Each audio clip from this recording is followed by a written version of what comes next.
दरोगा। चिल्लो मत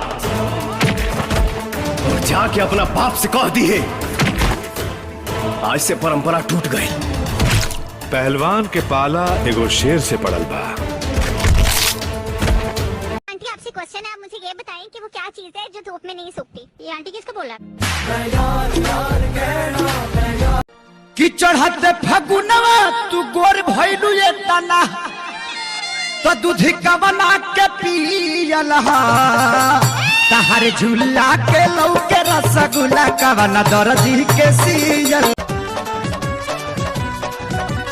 काको ही भीतर का हुआ नीचे से फेंको तब धुआं गरम बको दिले गर्मी के दिन आ खोजो तो मोबिल है नौका मशीन बोलो। अवधेश प्रेमी के आवाज में पोल्हावे कनखी दबावे भौरी फागुन में खड़ा होके पीछे दुआरे गाड़ी से हमें तारे ई भौजी आँख में कितना क्या वारी ठोके गजबरा बाहर नहीं जाना है। मेरा मौरत माना किया है रंग नहीं डलवाना है। मेरा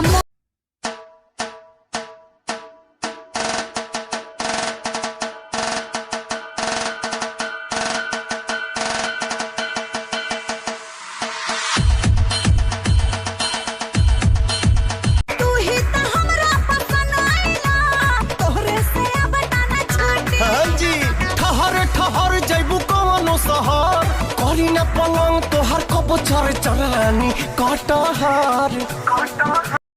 I love you Rani I love you जानू I love you तू ही हमार लव गुरु राजा संतोषो हम हैं कहार हम।